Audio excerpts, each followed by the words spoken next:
대표님 편하게 궁금하신 내용이나 고민들 이야기하시면 저는 서로 논의를 이게 하시죠. 뭐 다른 것보다 저기 그 투자금을 회수할 때 어떻게 회수를 하는지 그 절차가 좀 궁금했거든요. 회수해본 적이 왜 없어서. 그게 궁금하세요? 예. 갑자기 제가 저희 LP를 만든 느낌인데. 그러니까. 아니 이제 이건 뭐 그냥 이제 제 이제 그런 거긴 한데 만약에 내가 너무 잘 돼서 그걸 저희는 희망 회로라고 하거든요. 그 희망 회로를 굴려봤을 때 우리라면 그러면 어떻게 엑시트해야 되는지의 그림을 그리고 싶은데 방법을 몰라서 물어보신다. 이렇게 아니 그냥 그 될까요? 절차가 그냥 궁금해서 만약에 제가 뭐 한 100억 벌었다 네네. 이러는데 저보다 투자 하신 분이 투자가 더 뭐 많으면 이게 만약에 뭐 우리가 뭐 5대5 뭐 6대3 뭐 이렇게 하잖아요. 나는 1이고 군가 이런 거. 아이 주주인데요. 주주일 뿐이지. 그 뭐 케이스를 일반화시켜서 설명하기는 어려울 것 같은데요. 그 엑시트보다는 오히려 기업 주식회사의 구성 같은 것들을 조금 더 설명하면 더 이해가 쉬울 것 같은데 주식회사를 저희가 하는 이유는 창업자 그다음에 사업은 결국은 무한대의 책임을 져야 되는 게 어쩔 수 없이 그 주인의 일이거든요. 근데 그 무한의 책임이라는 걸 서로 내가 참여한 만큼의 비율만큼만 책임지기로 하기로 약속한 게 주식회사예요. 예, 그러다 보니 100억의 매출을 하는 거에 대한 이익도 책임을 지면 권리도 그 반대편에 있는 것처럼 책임을 그 퍼센테이지만큼 주주 비율만큼 지는 만큼 이익 또한 주주의 비율만큼만 이익을 가져갈 수 있게 되어 있거든요.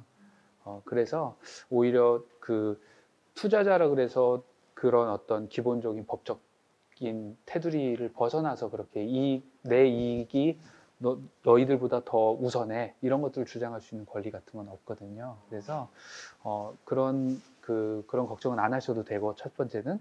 두 번째는 오히려 사회적 경제 영역, 특히 로컬에 있는 기업들이 만약 그렇게 매출이 크게 나고 이렇게 얘기를 하면요. 저는 가장 좋은 건 그 이익을 시장에서 해소시키는 방식보다는 좀 표현이 어려울 수 있는데 이거를 내부에서 내꺼화 시키는 걸 해라 이런 얘기를 많이 하거든요. 특히 저는 사회적 기업들이 궁극적으로 지향해야 되는 모습 중에 하나는 그 직원이 주인이 되는 게 일부 참여가 되는 직원들도 우리 회사를 소유하고 있는 형태가 되게 멋있다고 생각해요. 그래서 저희가 투자한 장애인 고용 창출형 사회적 기업 한 군데에서도 대표님처럼 저희가 투자 당시에 그걸 물어보시더라고요. 그러면 투자자이시니까 어떻게 엑시트하고 싶으세요를 물어보시더라고요. 그래서 나는 당신들이 돈 많이 벌어서 우리 거 사줬으면 좋겠다. 대신 그거 사서 자본시장에서는 그걸 사면 소각한다고 표현하거든요. 나갔던 주식을 다시 불러들인 다음에 그 주식을 등기상에서 지워버리는 소각시키면 그러니까 주당 가치가 높아지기 때문에 우리 회사 주식 가치를 높이기 위한 방법론으로도 쓰여요. 그건 너무나도 시장주의적이고 시장 논리적이니 우리 걸 사준 다음에 너네 직원들한테 나눠줘. 그러면 직원이 주인이 되잖아 라고 말씀드리거든요. 네. 그러면 투자자들한테 엑시트를 시켜줘야 되는 방법론 중에 그동안 전통적인 시장 접근 방법과는 다르게 사회적 경제 영역에서는 또 다른 하나의 방법론이 생긴다고 봐요. 저는 그래서 지주제, 그러니까 직원의 그 소유화 이런 것들을 좀 얘기하는 편이기도 합니다. 그런 것도 한번 고민해 보십시오. 네, 근데 그런 거랑 상관없이 그냥 저희 방법론을 얘기하면 구주 매각하고 M&A하고 상장시켜서 시장에 내다 팔고 이 세 가지입니다. 하지만 어쨌든 대안적인 방법론으로 사업을 하려고 하시니까 엑시트 대안적인 방법론을 고민해 보시는 것도 좋다고 생각합니다. 네. 이런 이제 인건비나 이런 부분 뭐 이런 이제 부담에 대해서 이런 뭐 고민을 이제 뭐 대표님도 하시지 않습니까? 하죠. 예, 엄청 하죠. 지금도 하고 있어요. 아, 그렇습니까? 막 얘기하시자마자 우리는 한 달에 얼마지? 잠을 못 자. 아, 그렇습니까? 소화기 장애가 와. 위장 장애. 이 시점 21일 이쯤 되면 이제 소화장애가 오죠. 아, 다 25일이시니까. 아, 잠을 못 자. 저는 25일을 받아요. 여기는 기다리고. 아, 그렇구나. 그래서 이게 공통적인 이런 걱정거리인 거죠. 그럼요. 네. 그러니까 이게 이게 좀 고민이 많으시군요. 예. 그런 게 이제 저는 이제 고민이더라고요. 그래서 네. 만약에 이게 점차적으로 이게 만약에 인원을 늘려 나가면은 저도 이게 농업을 하다가 이게 결국은 뭐 플러스 사업을 진행을 하게 되는 거지 않습니까? 이거를 하면은 최소한 또 한두 명을 더 그렇죠. 직원을 채용을 해야 되는데 이게 단위가 이제 뭐 거의 돈 1,000만 원 가까이 되면은 이게 이제 그러니까 대표님이 지금 로컬에서 얼마나 귀해요.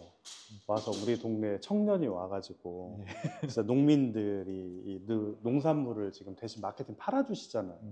근데 대표님 입장에서는 지금 고민이 되실 거예요. 내가 소자본 창업을 할 건지 예. 아니면 과감하게 기업가로 갈 건지가 지금에서 와. 예. 그러니까 사업은 항상 어려워요. 예. MOQ 얼마나 맞추고 예. 또 마케팅 어떻게 해서 라인 다시 얼마나 설비하고 예. 사람을 얼마나 뽑고 적정선이 없어요. 그러면 대표님 과감하게 도전하셔야 되고 그래서 사실 이런 실패해도 괜찮아 되는 자금들이 필요한 거죠. 예. 네. 맞습니다. 그래서 약간은 뭔가 잘 맞추어진 사업 계획이 또 필요한 거고. 예, 맞습니다. 그러니까 시작이 어디냐고 보면 제가 이렇게 얘기했지만 출발은 사업 계획이에요, 대표님. IR 자료에서 출발하는 거예요. 이게 초반에 이게 저 자본금을 다 어떻게 마련하셨는지 좀 궁금합니다. 이게 좀 뭐 예를 들어서 대표님 같은 경우는 투자사를 직접 하셨는데 어쨌든 회사를 경영하려면은 초기 자본금이 있으셨을 거 아니에요. 그걸 어떻게 마련하게 되셨는지 전부 본인 자금이신지 아니면 그렇죠. 다른 지금 하는 뉴키즈는 조금 이제 성격이 좀 달라서 이렇게 모기업이 존재하고 모기업에서 자본금을 기본적으로 깔아준 상태에서 시작한 거라서 일반 창업하고 조금 차이가 있을 것 같고요. 그 전에 이제 제가 직접 창업했을 때 기준으로 말씀드리면 뭐 일반적인 방식들일 텐데요. 이제 자기 자본 이제 일부, 저 같은 경우는 이제 500만 원을 갖고 시작했고 지원 사업을 이제 진행을 했죠. 같이 동시에 두 가지 다. 그리고 대출. 그러니까 저한테는 지원 사업 한 개가 되는 게 중요했고 자기 자본으로 그냥 밥 먹을 수 있는 수준. 내가 몇 달 동안 교통비와 식비할 수 있는 것. 그리고 이제 사람을 고용해야 되니까 지원 사업은 안 되니까 대출을 받아서 사람을 채용하는 방식. 그래서 한 가지 방식이라기보다는 그 각각의 기능이 존재했던 거죠. 제가 활동해야 되는 비용과 이제 시제품을 만들 수 있는 지원 사업과 이제 사람을 고용해야 되는 대출. 근데 이제 대출 부분은 이제 초기 창업가분들의 계획이 좀 많이 다르죠. 대출 자체에 대한 트라우마가 있으신 분들도 있고 그 자체에 대해서 과감히 이제 진행 못해서 사실 지원 사업 위주로 가시는 분도 있고 동시다발적으로 투자까지 염두에 두고 이렇게 계획을 세우시는 분도 있고 그러니까 우리의 사업 계획과 거기에 맞는 자금 조달 전략이 동시에 필요하신 것 같아요. 그래야 우리가 내년에 그럼 지원 사업을 받는 게 맞을까? 혹은 우리 모델은 투자를 받는 게 맞아? 아니면 빠르게 시장 검증을 해서 아주 작은 매출이라도 내면서 매출을 빨리 확보하는 게 필요할까? 이런 고민들. 혹은 대출을 통해서 우리가 초기 자본을 확보할까? 방법은 여러 가지라서 오히려 이제 우리의 사업 계획과 거기에 맞는 자금의 이제 필요성, 자금 조달 방식 이거를 동시에 좀 구성하시는 게 왜냐면 이제 기업마다 다 다르잖아요. 네, 너무 다르죠. 플랫폼 기업은 오래 걸리고 당장 매출할 수 있는 기업들은 또 있고 우리는 또 농사 지으면서 2차 가공 제품을 만드셔야 되니까 자본이 2배로 들 수도 있고요. 네. 그래서 그럼 농업을 통해서 캐시를 만드는 게 맞나? 혹은 그럼 2차 가공품으로 그 이상의 수익을 낼 것인가? 뭐 이런 게 다 이미 머릿속에 있으시고 계획이 다 있으시잖아요. 거기에 맞는 자금 조달 전략을 세우시는 게 필요할 것 같아요. 대표님의 계획서를 보면 19명의 조직도를 이미 구상하고 계시거든요. 그러면 사실 이거는 이미 우리는 기업화, 그러니까 좀 더 스케일업해 나가고 싶은 대표님의 계획이 명확하신 거예요. 그러면 아까 이제 이영수 대표님 말씀하신 대로 과감한 어떤 의사결정이 이제 좀 필요한 시기가 바로 눈앞에 있지 않나 그런 생각이 좀 듭니다. 지금 뭐 이 말씀 너무 잘해 주셨기 때문에 거기에 제가 한 마디만 첨언해서 올리면 모든 돈에는 그 목적과 그 요구하는 그 수익률이 다 다르거든요. 근데 자기 자본금, 저희 같은 투자자들의 투자를 받기 시작하면 사실은 기업의 이 성장 속도를 저희한테 줘야 되는 수익률만큼 성장 속도를 높이셔야 되는, 쫓기게 되실 가능성이 있어요. 예, 네. 맞습니다. 근데 그 농업의 특성상 다른 유형의 사업들은 그 속도를 사람이 인위적으로 조절할 수가 있거든요. 근데 농업은 이 속도를 조절하는 게 불가능해요. 맞습니다. 작물은 사람이 키우는 게 아니라 환경이 키우거든요. 그래서 그렇다면 이 속도를 맞추기 위해서 우리는 고부가가치를 만들기 위해 무엇인가를 하게 되어 있거든요. 그 기획이 명확하지 않다면 지금은 속도를 내야 되는 자본을 유치하면 좀 위험할 수 있어요. 예. 그래서 이제 제가 이제 사실은 처음에 이제 메론 수박을 먼저 배워서 이번에 이제 메론 수확을 어제 제가 이제 다 끝냈는데 이건 너무 이제 위험성이 이제 큰 거예요. 어차피 한 줄기에 메론 하나만 딱 수확하기 때문에 그 기다리는 시간도 3개월 내지 4개월이 걸리고 그리고 만약에 이 메론이 잘 안 되게 되면은 혹시 또 지금 같은 경우는 뭐 메론 가격이 좋지만 그 가격 등락이 뭐 진짜 이게 뭐 4,000원에서 뭐 15,000원까지 이렇게 등락이 되게 크기 때문에 그래서 이제 사실 이번에도 부여군에서 이제 뭐 장소라든지 이런 좋은 기회가 왔음에도 제가 이제 쉽사리 이제 결정을 못했던 게 저는 이제 농업을 통해서 돈을 마련해서 여기에 이제 좀 투자를 하려고 했는데 이게 메론을 또 하게 되면은 좀 이게 이제 계속 들어오는 이제 돈이 없다 보니까 좀 걱정이 돼서 그래서 저는 이제 내년에 이제 오일을 하려고 하거든요. 오일은 매일 따게 되니까 매일 이제 돈이 이제 들어오는 작물이라서 하여튼 뭐 그래서 이게 투자자분들이 그 생각하시는 그 사업 성공의 판단 기준 같은 게 혹시 있는지? 참 어렵네요. 성공의 기준이 뭐냐를 물어보시는 것도 있지만 과연 그걸 우리가 어떤 기준에서 또 보느냐 되게 복합적인 질문이고 포괄적인 질문이거든요. 근데 저희가 바라보는, 그러니까 저희는 되게 초기에 투자를 하는 초기 투자자인데 뉴키즈도 초기 투자를 같이 하고 계시고 저희 같은 초기 투자자들이 바라는 성공은 상장하고 이런 것들까지 바라보면서 하기도 하지만 그것이 궁극적 지향은 아니거든요. 특히 임팩트 투자를 하는 경우에는요. 저희가 임팩트 투자를 100% 하고 있는 회사이지만 그 하는 과정에서 저희가 성공 요인으로 잡는 KPI라고 하죠.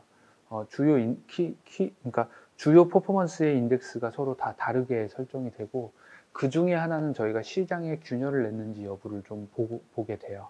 이때 그 시장의 균열이라는 게 대표님께서 들고 나오신 사업 모델이 기존에 없었던 모델이라고 했을 땐 이게 다른 유형의 사업 모델이 돌아가기 시작한다는 걸 증명하셨으면 저희는 그걸 되게 유효한 지표로 보거든요.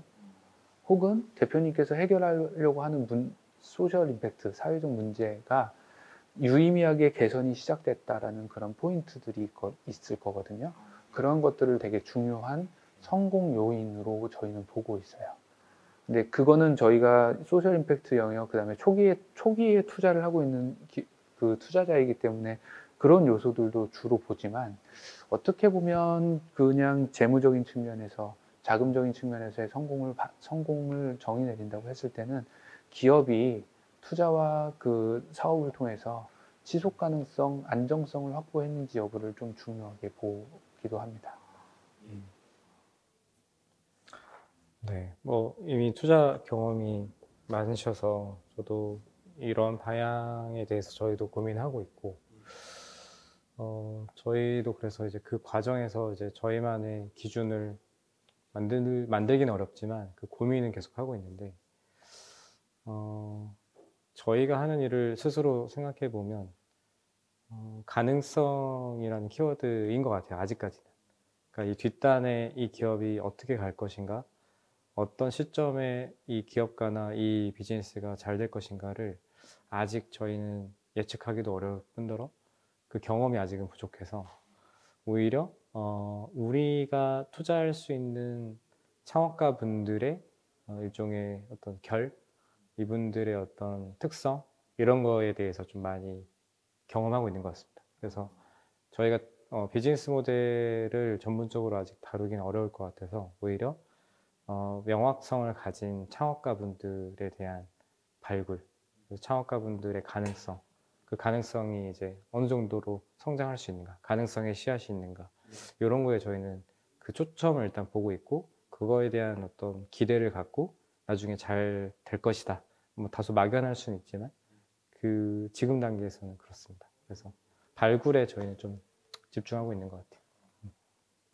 어쨌든 부여에서 지역 소멸을 대응하는 우리 로컬 스타트업으로 성장하시길 예. 응원하고 기대하겠습니다. 열심히 하겠습니다. 감사합니다. 예, 감사합니다. 예.